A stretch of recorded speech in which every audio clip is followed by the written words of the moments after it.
Assalamualaikum warahmatullahi taala wabarakatuh. Alhamdulillah, syukur kepada Allah Subhanahu wa taala kerana hari ini kita dapat bersama-sama dalam podcast SMK Tamayal bersama orang yang sangat saya kagumi ialah Pengetua SMK Tamayal Dr. Ahmad Kamal. Apa khabar Doktor? Baik, Alhamdulillah. Jadi alhamdulillah hari ini kami sampai ke SMK Tamayal jauh daripada PPD Marang untuk bersama-sama dengan Dr. Ahmad Kamal dalam membincangkan beberapa perkara yang saya rasa sangat tertarik untuk saya bawa ke PPD Marang. Apabila saya melihat TikTok, melihat Facebook, saya sangat-sangat tertarik dengan gerakan yang Doktor buat, iaitu fokus lebih kepada guru penyayang menyantuni pelajar-pelajar yang hadir ke sekolah pada setiap hari dan memberi satu inspirasi kepada saya untuk PPD Marang juga mengamalkan budaya yang sama. Sebelum tu saya nak tanya doktor, bagaimana perkara ini boleh tercetus untuk doktor gerakkan di SMK Tamayal? Baik. Bismillahirrahmanirrahim. Assalamualaikum warahmatullahi taala wabarakatuh. Terima kasih Tuan Kamil Zaman, Ketua Pegawai PPD Marang, Terengganu, para penonton yang dirahmati oleh Allah SWT. Jadi saya perkenalkan latar belakang saya, Tuan, kesinambungan daripada apa yang saya lakukan. Sebelum 17 September 2024, saya bertugas sebagai Ketua Jabatan Pengurusan Murid Institut Aminuddin Baki Kementerian Pendidikan Malaysia selama 6 tahun, dan tugasan di sana itu adalah melatih kepimpinan pendidikan untuk mengupayakan pengurusan murid di sekolah-sekolah Malaysia. Dan satu daripada dasar pengurusan murid yang utama dalam konteks pengurusan pendidikan negara kita adalah bagi merealisasikan dasar sekolah penyayang. Ada 4 cabaran dalam dasar pengurusan sekolah penyayang di negara kita. Satu daripadanya adalah meraihkan murid-murid hadir di awal pagi di sekolah masing-masing, di sekolah rendah dan menengah. Jadi merujuk kepada itu, saya menghayati apa yang disarankan, dibimbing oleh junjungan besar Nabi Muhammad sallallahu alaihi wasallam. Qala Rasul sallallahu alaihi wasallam, man salaka tariqan yaltamisu fihi ilman sahhalallahu lahu tariqan ilal jannah. Barang siapa yang keluar daripada rumah untuk memberikan bimbingan, latihan, pengajaran, ataupun hadir ke institusi pendidikan untuk pergi menuntut ilmu, ataupun seseorang yang keluar daripada rumah untuk mengupayakan membantu organisasi, institusi pendidikan walau di mana saja berada, Tuhan menjanjikan buat dirinya iaitu keberkatan hidup dan pahala yang besar untuk kesinambungan kesejahteraan hidupnya di dunia dan di akhirat. Yang keduanya adalah merujuk kepada sunnah malaikat. Malaikat Jibril ketika diamanahkan oleh Allah Subhanahu Wa Taala untuk bertemu dengan junjungan Nabi sallallahu alaihi wasallam di Gua Hira, baginda telah diajar, diasuh untuk membaca surah Al-Ikhlas. Iqra bismi rabbikal ladzi khalaq, khalaqal insana min 'alaq. Okey. Tetapi ketika itu junjungan Nabi sallallahu alaihi wasallam merasa kaget, gugup, takut. Ketidakselesaan dan ketakutan itu telah dirawati dengan memeluki junjungan Nabi sallallahu alaihi wasallam sebanyak 3 kali. Dipeluk Nabi sallallahu alaihi wasallam, dan bila dipeluk itu kesannya emosi Nabi sallallahu alaihi wasallam rasa selesa, sejahtera, dan akhirnya alhamdulillah Nabi sallallahu alaihi wasallam dapat membacanya dan seterusnya mempelajarinya daripada apa yang tersirat dan tersurat daripada kejadian tersebut. Jadi kesinambungannya di sekolah itulah aspirasi saya. Saya menyantuni murid-murid. Saya melihat murid-murid itu sebagai faktor ibrah dan barakah kepada institusi sekolah. Tanpa murid, sekolah tidak berfungsi, dan saya tamsilkan dengan rasa mahabbah kasih sayang, meraihkan mereka, dan pelukan-pelukan itulah yang saya dapat rasakan bahawa anak-anak yang datang ke sekolah SMK Tamaniyah ini gembira menikmatinya, meraihkannya. Ya. Okey, saya tertarik dengan sandaran yang disebutkan oleh doktor tadi ialah tentang pelukan. yang membahagiakan, menghilangkan ketakutan dan sebagainya. Pasti menghilangkan ketakutan dan kebahagiaan itu pasti membawa satu kejayaan, kemenjadian kepada pelajar-pelajar SMK Tamayal. Dalam program yang doktor buat ni, apakah kesan yang kita nampak terhadap pelajar-pelajar setelah dipeluk, diberi kasih sayang itu? Bermula 17 September 2024, kita ada tempoh masa lebih kurang 2 bulan lebih untuk preparation untuk SPM. Dan impaknya dapat dilihat bahawa kemenjadian akademik telah berlaku. Pada kecapaian prestasi SPM contohnya, unjuran statistik prestasi SMK Taman Ria telah menjadi dalam tempoh 4 tahun yang terbaik. Dari segi grade puratanya, layak mendapat sijilnya dan keupayaan subjek-subjek tertentu, termasuklah mata pelajaran Bahasa Melayu, sehingga SMK Taman Ria mendapat 12 sijil penghargaan kemenjadian dalam akademik SPM.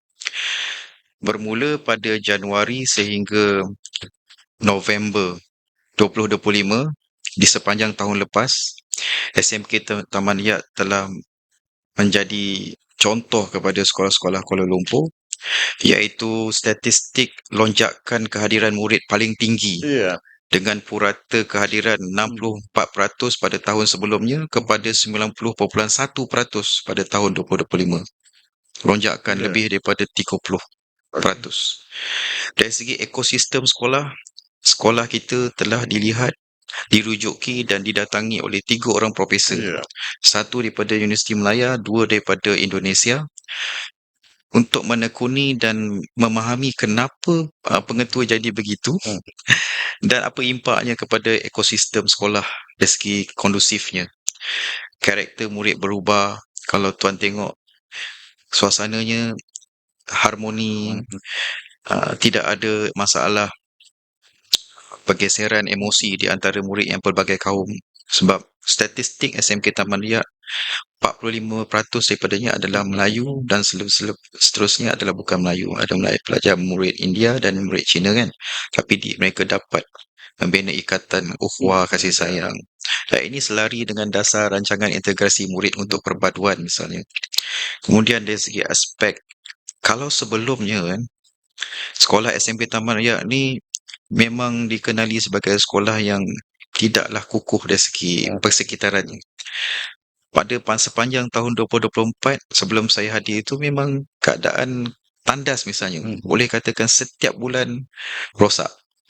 Tetapi di sepanjang tahun 2025, hanya berlaku sekali saja kerosakan di tandas sekolah kita. Dan itu pun ada sedikit kerosakan pada pam air tandas tersebut. Dan tidak berlaku lagi masalah kerosakan apa-apa. Jadi kesan daripada membina perasaan kasih sayang terhadap murid disemaikan dengan perasaan kasih sayang di antara guru dengan murid yang dipimpin oleh pengetua itu, akhirnya memberi impak kepada satu persekitaran sekolah yang kondusif, yang harmoni, yang memberi korelasi tinggi kepada minat murid belajar dan kecapaian mereka dalam akademik. Okey, setiap pemimpin biasanya sesuatu perkara yang dibawa, harapan yang paling utama ialah untuk nak menjadikan perkara itu budaya. Mungkin pada suatu masa nanti doktor akan berpindah. Maksudnya itu bukan doa tu. Mungkin berpindah ke tempat yang lain. Bagaimanakah budaya ini boleh diteruskan di Tamayya ni? Itu yang kita yang merisaukan semua orang. Biasanya perkara-perkara yang berlaku di sekolah akan turut diikuti semasa pengetuanya ada. Tetapi apabila pengetuanya tidak ada, biasanya ada yang akan diteruskan, tapi kadang-kadang benda itu tidak menjadi satu legasi. Jadi harapan doktor, apakah langkah-langkah yang doktor sedang rencanakan untuk menjadikan apa yang diamalkan oleh doktor ini menjadi satu legasi dan berupaya diteruskan oleh kepimpinan yang ada dan guru-guru yang ada di sekolah inilah tentang yang dibawa sekarang. interpretasi legasi ataupun pewarisan yang boleh diamalkan oleh kalangan pemimpin yang akan mewarisi kepimpinan saya di sekolah ini perlu diinterpretasi oleh kepimpinan PPD Bangsa Pudu. Ya. Kemudian diperhatikan oleh kepimpinan pengarah kita. Kerana semua sekolah ada dia punya keterampilan budaya tertentunya. Dan SMK Taman Yar ini dikenali di negara kita sekarang sebagai satu keterampilan pemimpinnya yang meraihkan murid di Ya. awal waktu. Dan saya bagi tahu di sini kita 6:30 pagi sehingga 7:30 pagi kita menunggu murid kita dengan motivasi ialah untuk inilah upaya kita untuk menjadikan murid-murid ni percaya bahawa guru-guru menunggu dan sangat-sangat meraihkan kehadiran mereka di sekolah. Tanpa mereka kita tidak rasa sekolah kita akan menjadi sebuah institusi yang dipanggil sekolah. Ya. Cumanya siapa yang menjadi pemimpin di sekolah ini nanti dia mesti pertama dia kena menghormati budaya yang sedia ada. Dan yang kedua dia mesti mempunyai kekuatan fizikal. Kalau dia tidak mempunyai kekuatan fizikal, dia macam MMTD lah. Kalau dia tidak ada kekuatan dari segi psikologi, ketenteraan, psikologi, keinsanan, humility, human governance, being human as a human, you have your own persona diri, disiplin yang kita ada tu, maka dia tidak dia mungkin akan menjadi masalah seketika saja. Dan kerana dengan keadaan latar sekolah yang B40 ni, 95% murid B40, kita bukan sekadar meletakkan motivasi tinggi untuk yang terawal datang pada jam 6:30 atau menunggu murid. Kerana apa? Kerana realitinya memang murid datang pukul 6. 6 suku ada dah murid datang. Dan kita pun kena fikir kenapa murid kelas program pendidikan kelas integrasi itu selalunya yang paling awal datang ke sekolah. Bagi konteks sekolah kita ni, SMK Taman Yar. Kenapa murid-murid normal tak datang awal seperti mana murid-murid PPKI? Itu pun sesuatu benda yang unik yang perlu kita belajar, yang mana apabila seorang guru datang awal ke sekolah tu, dia dapat menyelia, mengawasi dan memerhatikan kesejahteraan, keselamatan anak-anaknya sekolah. Jadi pembacaan tentang latar belakang sekolah, minat dan rasa ihsan untuk meneruskan keistimewaan kepimpinan sekolah itulah yang akan menjadikan legasi yang tuan tanya tadi itu boleh diwarisi. Dan akhirnya nanti segala-galanya ditakdirkan oleh Allah Subhanahu Wa Taala. Wa makaru wa makarallah wallahu khairul makirin. Manusia ni dia boleh merencana, merancang. Apabila dapat pemimpin yang bermotivasi tinggi, mempunyai semangat perjuangan yang kukuh untuk kesejahteraan pertiwi, memahami visi misi pendidikan yang jelas, maka dia akan berada dan berkesanggupan untuk menjadi yang terawal di barisan hadapan untuk memimpin murid-murid dan guru-guru di sekolah. Jadi itu adalah merupakan harapan saya yang mana barangkali apa yang saya cakap ni mungkin tak dapat difahami dengan mudah oleh bakal yang mewarisi kepimpinan pengetua kita di sini. Tetapi hendak si budaya tak nak si budaya. Kalau ia bagus untuk mereka akan buat. Yang ketiganya, kepimpinan kita di jabatan dan PPD juga harus bersifat terbuka. Betapa kalau pengetua tu rumahnya jauh, kan masalah juga. Macam kita di sekolah ni ada guru yang tinggal di Kajang, ada yang tinggal di Shah Alam, ada yang tinggal di Rawang, ya. Jadi bagaimanakah dengan pengetua? Jadi macam saya, jarak saya dengan sekolah 33 km rumah ke sekolah. Jadi merancang perjalanan adalah satu cabaran. Realiti kehidupan di kawasan bandar Kuala Lumpur ni traffic jam. Tol banyak dan sebagainya. Ini semua adalah merupakan satu perkara yang perlu diperhati, ditelusuri dan diambil empati oleh kepimpinan kita di PPD dan jabatan untuk membuat penempatan pentadbir sekolah yang sesuai dengan matlamat mereka untuk Ya. mengupayakan sekolah masing-masing. Okey, soalan yang terakhir, doktor. Tadi saya sebut walaupun segala ketentuan tu Allah yang tentukan, tetapi sebagai seorang pengetua mesti ada satu harapan yang sangat-sangat yang dikehendaki oleh tuan pengetua terutama di SMK Tamayal ni. Apakah sebenarnya harapan dan juga, eee wawasan yang cuba yang nak digarapkan oleh doktor lah terhadap sekolah ini?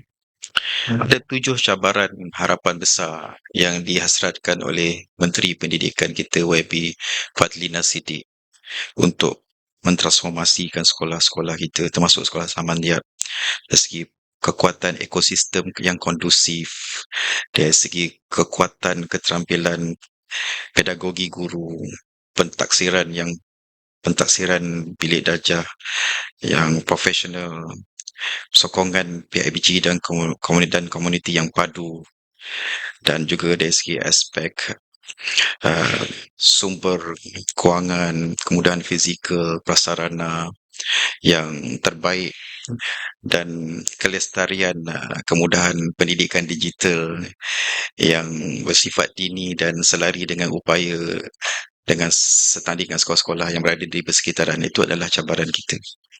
Dan harapan saya adalah semasa saya datang SMK Taman Yak ni, dia banyak ketinggalan dari segi persekitaran yang kurang kondusif. Saya mewarisi sekolah yang 7 tahun pam airnya tidak berfungsi kerana rosak. Dia punya sistem elektrikalnya tu semenjak tahun 1993 belum berubah, dan bagaimana untuk memberikan keselamatan kepada sistem elektrikalnya, pendawaiannya dan sebagainya. Pam bombanya yang rosak perlu kita perbaiki dan sebagainya.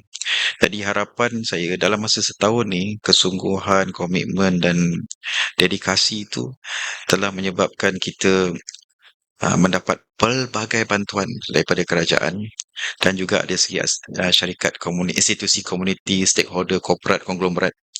Contohnya bulan lepas kita dapat bantuan daripada ICU Kementerian Kewangan untuk pengukuhan kita punya padang permainan murid berjumlah 328,000.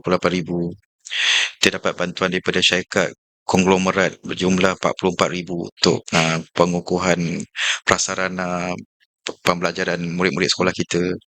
RM20,000 untuk pengukuhan sistem siar raya SMK Taman Yak, yang mana itu berlaku dalam tempoh 1 tahun dan impaknya kita dah nampak. Dari segi kemudahan itu telah dapat dinikmati. Even kita punya podcast ni pun adalah sumbangan daripada institusi korporat di luar yang memberikan bantuan itu. Jadi itu tak cukup lagi. Kita ada perlu cabaran, kita perlukan bilik muzik yang bagus.